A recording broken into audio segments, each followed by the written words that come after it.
안녕하세요. 저는 결혼한 지 12년 된 주부입니다. 저에게는 남들이 부러워할 만한 스펙을 가진 남편이 있어요. 돈도 잘 벌고 인성도 좋아서 친구들은 제게 시집 잘 가서 부럽다는 이야기를 만날 때마다 하곤 했죠. 제 남편은 제가 봐도 정말 훌륭한 인성에 돈도 잘 벌고 저만 사랑해주는 만점짜리 신랑감입니다. 그런데 문제는 남편의 어머니예요.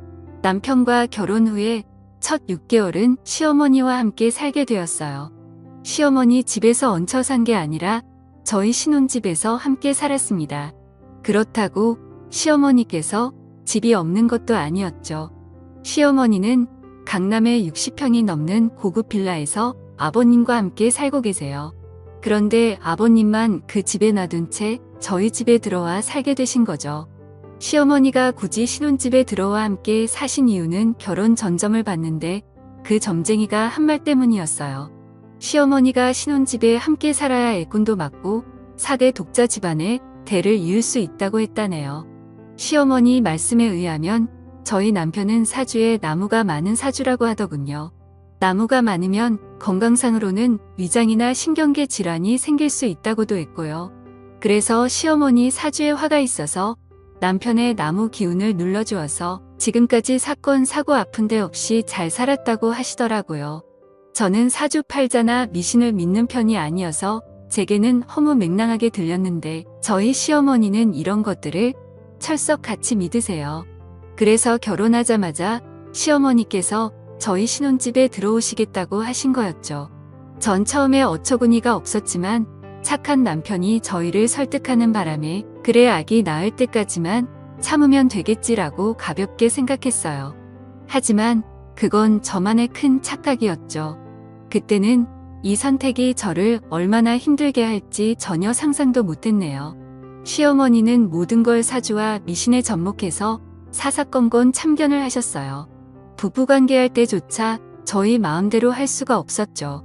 시어머니께서 두 눈 뜨고 지켜보고 있었으니까요. 부부관계는 무당이 점지해준 날짜와 시간에 맞춰서 해야 했어요. 심지어 자세까지 코치해 주시기까지 하니 나 부끄럽고 너무나 민망해 하루하루가 가시방석인 신혼생활이었습니다. 두어 번 시어머니가 시키는 대로 했지만 그 후로는 도저히 못하겠어서 이 핑계 저 핑계를 대며 잠자리를 갖지 않았네요. 집안의 부적은 기본이고 어느 날은 회사에 출근했는데 제 핸드백에서 부적이 나오기도 해서 남들이 볼까봐 얼른 깊숙이 넣어 숨긴 적도 있어요. 하지만 이 정도는 애교에 불과했습니다. 하루는 어머님이 제 앞에 허름한 속옷을 내밀었어요. 연우라, 이거 아주 귀한 거다. 다 낡은 속옷이네요.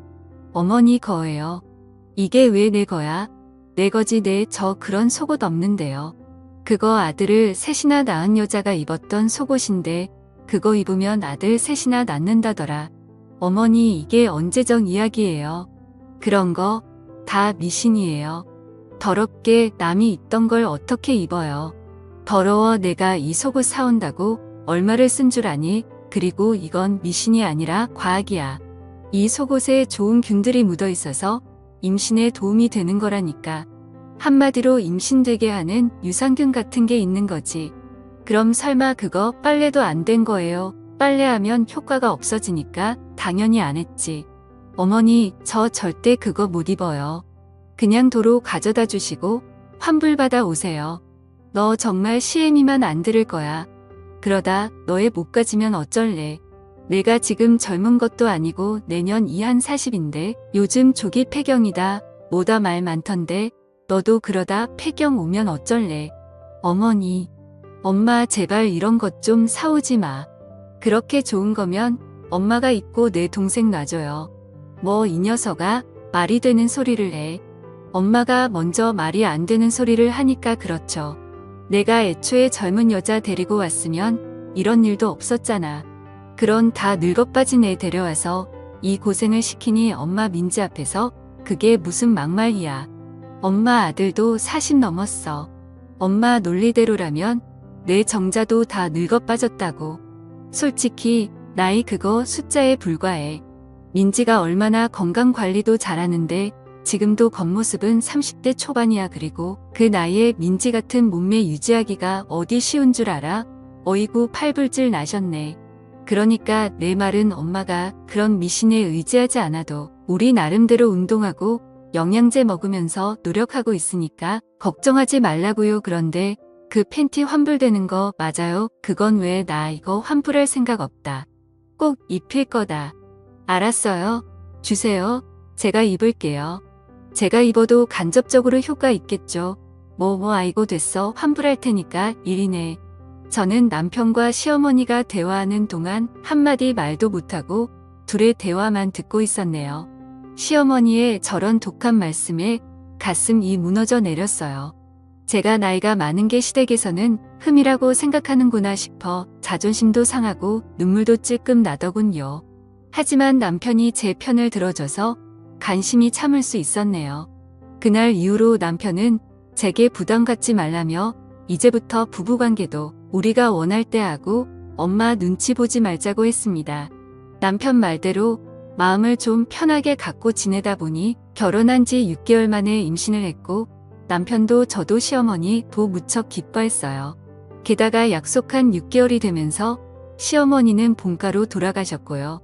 그때부터 진짜 신혼생활을 시작하는 것 같아 너무나 행복했죠.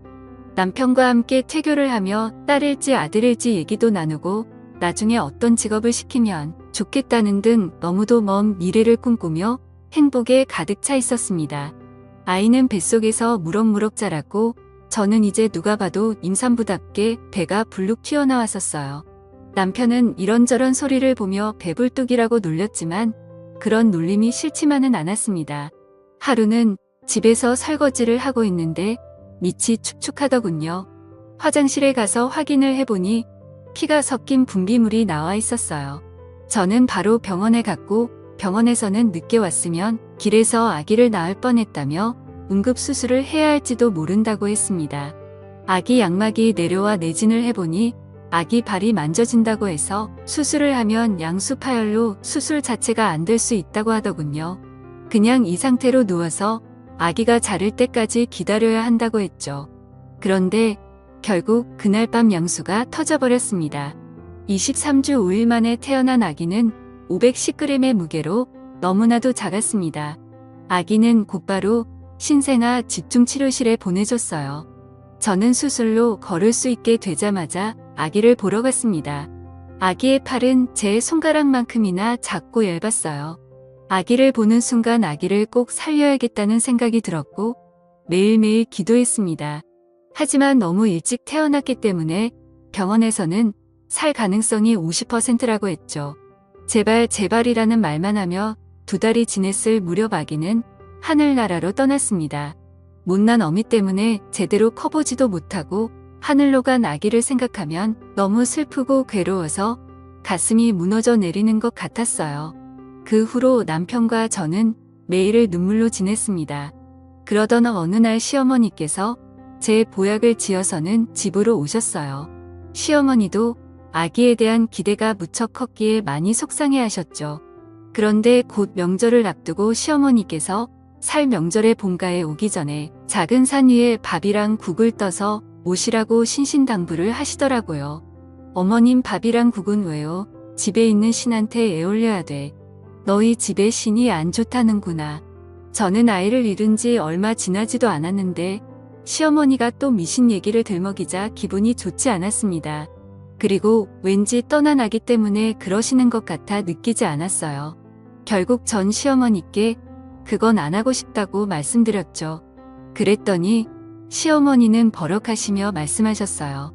얘 넌 그게 뭐가 어렵다고 못하니? 어차피 밥 해먹는 김에 밥이랑 국만 떠서 올리라는데 작년에 너희 애기 죽은 것도 이 집 신 때문이라고 갑자기 엄성을 높이시며 말씀을 하시는데 저는 그 다음 어머니가 하신 말씀에 순간 제기를 의심했습니다. 어머니, 어떻게 그런 말을 하실 수가 있어요?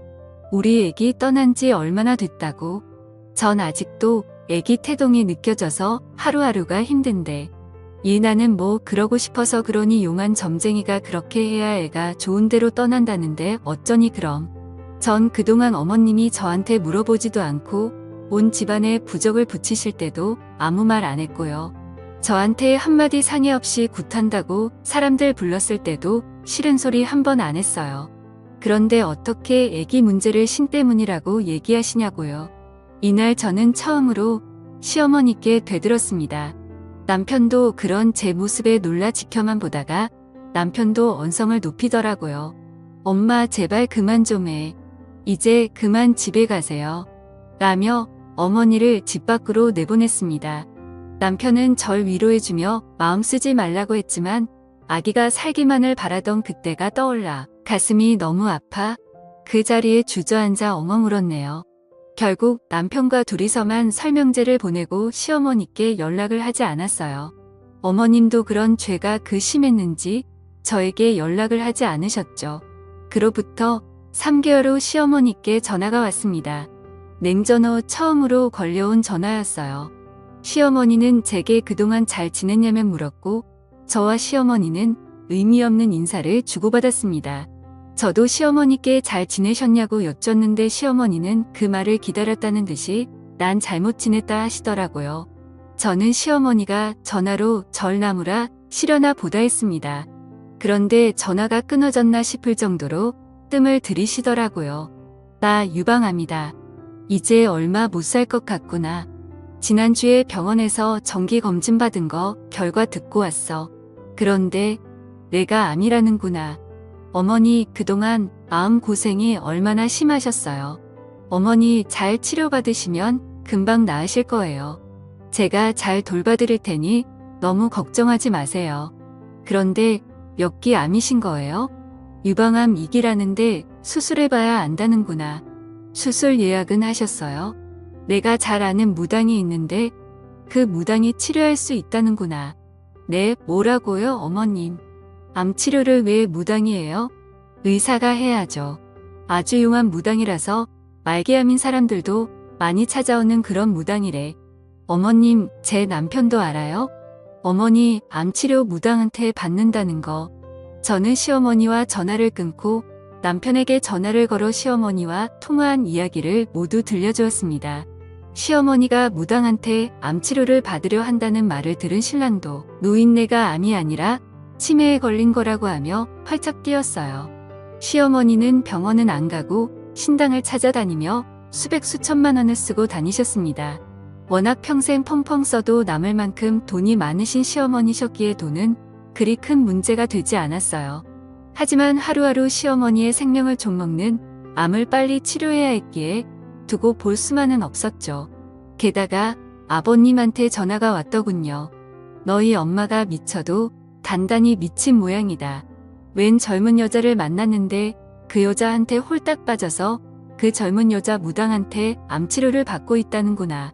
지금 너희 엄마 또 그 여자 만나러 나갔으니까 한번 따라가 봐. 나는 회사에 일이 생겨서 도저히 시간 낼 수가 없어. 부탁하마 아들아. 그러면서 주소를 하나 찍어주셨어요. 그 주소지를 향해 가보니 주차장에 시어머니의 차가 세워져 있더군요.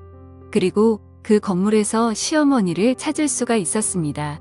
그리고 곧이어 남편과 저는 시어머니께서 병원을 찾지 않으시는 이유를 알 수 있었어요.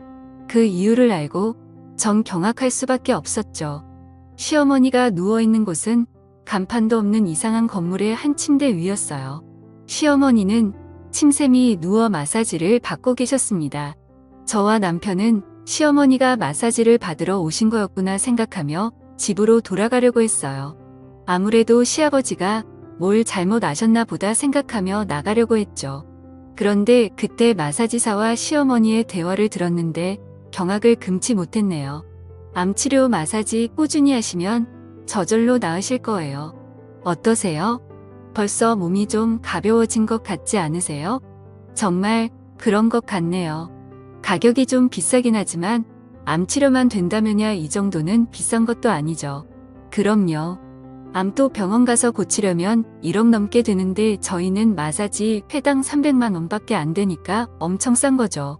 대신 병원에는 절대 가시면 안 돼요.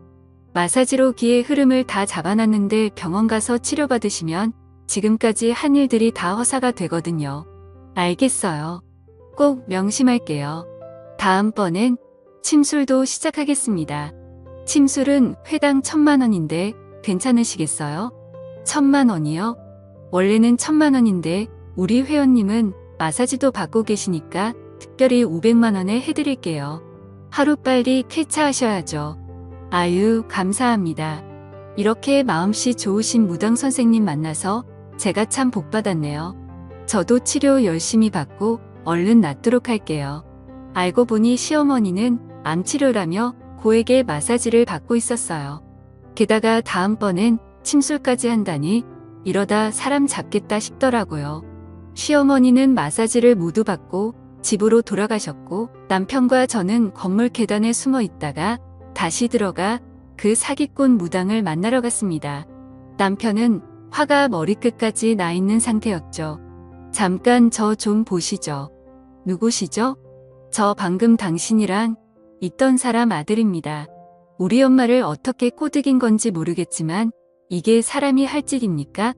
겁주는 말로 암 환자들 병원에 가서 치료도 못하게 하고 아무리 돈이 좋다지만 해도 너무하는 거 아니냐고요. 불쌍한 사람들 대상으로 사기나 치고 말이야. 당신 사기꾼으로 고소하기 전에 당장 우리 엄마한테서 떨어져. 뭐, 사기? 어따 대고 사기꾼이래.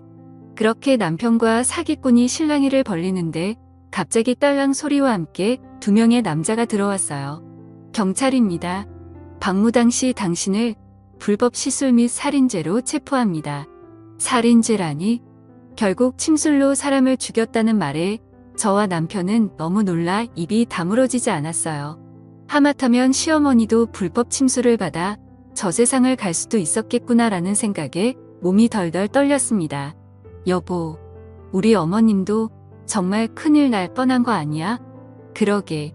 사람 목숨 가지고 장난치는 것들은 콩밥을 먹어봐야 돼. 남편은 그 여자가 경찰에 붙잡혀가는 걸 동영상으로 촬영한 후 시어머니께 보여드렸습니다. 시어머니는 충격을 받으시고는 알아두으셨고 점집도 병원에도 가지 않으셨어요. 다음날 저와 남편은 작당 모의를 해서 어떻게든 어머님을 병원에 모시고 가기 위해 작전을 짰습니다. 연기자분을 고용해서 무당인 척 속이고 시어머님 집으로 찾아갔습니다. 엄마, 아내가 진짜 용하다는 무당 데려왔어. 오늘 당장 구슬해야 된다고 해서. 고맙다, 며느라가. 내가 날 이렇게까지 생각해주는 줄 몰랐다. 몸져 누워있던 시어머니는 용한 무당이라는 소리에 언제 그랬냐는 듯이 일어나셨어요. 그날 무당은 구판을 벌였고 집에서는 방울소리가 울려 퍼졌습니다. 방울을 흔들고 제자리 뛰기를 연신하던 무당은 멈춰서더니 시어머니를 향해 한마디 했습니다. 너 지금 여기서 뭐 하는 거야? 마귀가 온 사방에서 내 몸에 달라붙었는데 당장 내가 말한 대로 안 하면 너 죄명에 못 살아. 제발 저 좀 살려주세요. 당장 이 집에서 동북쪽으로 5km 내에 있는 병원으로 가. 그리고 유시성을 가진 의사한테 가서 수술해 달라고 해. 그럼 무조건 살아. 내 말 알아들었어? 이 미련한 거자. 예, 알겠습니다. 아이고, 고맙습니다. 고맙습니다. 시어머니는 무당 앞에 엎드려 절하며 연신 고맙다는 말을 하고는 무당이 돌아간 후에 병원에 전화를 걸어 예약을 잡으셨습니다. 그 후로 그 병원에서 수술도 받고 치료도 하며 유방암을 이겨나가셨어요. 저는 시어머니 댁에 매일 들러 항암에 좋은 반찬들과 식사를 준비하고 저녁이면 신혼집으로 돌아오곤 했네요. 그러던 어느 날 시댁에서 상을 차리고 있는데 전화가 한 통 걸려왔습니다. 시어머니가 전화를 받으시더니 연신아이고 신령님 감사합니다. 라는 말을 반복하시더라고요. 그러더니 전화를 끊었습니다. 시어머니께 무슨 전화냐고 물으니 그때 부태주고 간 무당이 전화와서는 나보고 이제 다 나았다고 앞으로 몸에 좋은 것만 먹고 운동만 하면 오래 살 수 있다는구나. 그리고 앞으로 점집이나 무당 곁엔 월신도 하지 말라면서 신신당부를 하네. 내가 암에 걸린 것도 그런 게서 악기가 따라온 거라는데 이제 무서워서 점집에도 못 가겠구나. 암튼 내 덕에 내가 다 나았다. 정말 고맙다. 라고 했습니다. 제가 모려 어머님 그동안 치료 받으시느라 고생 많으셨죠라고 대답하고 시어머니를 보는데 눈에 눈물이 고이셔서는 우물쭈물 하시더라고요. 저에게 무슨 말을 하려고 하시는 것 같아 잠시 어머님 앞에 서 있었죠. 잠시 후 시어머니는 어렵게 입을 열셨습니다. 세아가 내가 그때 일은 정말 미안했다. 난 너희 부부 잘 되게 하려고 그런 건데 내 마음에 상처를 준 것 같구나. 내가 싫다면 나도 이제 그만둬마. 아기 갖는 것도 부담 갖지 말고 마음 편히 하거라.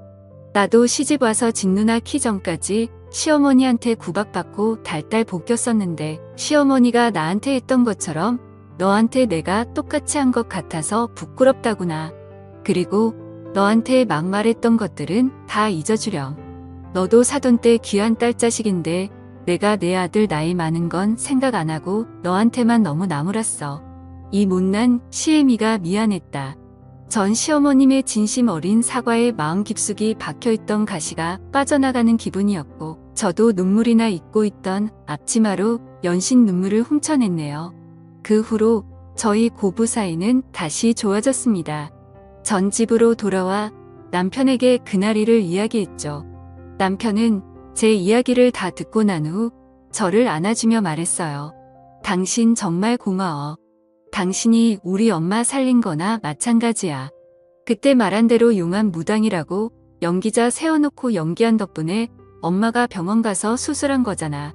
나도 설마 이게 통하겠어 싶었는데 우리 엄마가 이렇게 미신에 푹 빠져 있는 줄은 몰랐어. 덕분에 당신 계획이 통했지만 말이야. 이제 그 가짜 무당시켜서 점집에 절대로 오면 안 된다고 일러줬으니까 앞으로 또 미신 얘기하실 일은 없을 거야. 그렇게 시간은 흘러 벌써 10년이 지났네요. 그 사이 저는 아들만 셋을 낳아 잘 키우고 있어요. 저희 시어머니는 운동에 취미가 생겨서 그 어렵다는 필라테스며 타바타며 하나씩 마스터해 가고 계세요. 요즘은 홈트에 빠지셔서는 집 안한 구석에 홈짐을 만들어 놓으셨어요. 운동 안 하시던 아버님도 덩달아 운동하시며 건강하게 살고 계십니다. 전 사람의 인생이란 누군가가 정해주는 게 아니라 스스로 개척해 나가는 거라고 생각해요. 가끔 재미삼아 오늘의 운세 정도 보는 거면 몰라도 비싼 돈 들여가며 무당의 말을 맹신하는 건 인생의 낭비입니다. 노력만이 내 바람을 하나씩 이뤄주는 것이지 무당들의 허언된 말 한마디에 결정되는 인생은 없다고 생각합니다. 제 이야기는 여기까지입니다. 긴 글 읽어주셔서 감사합니다.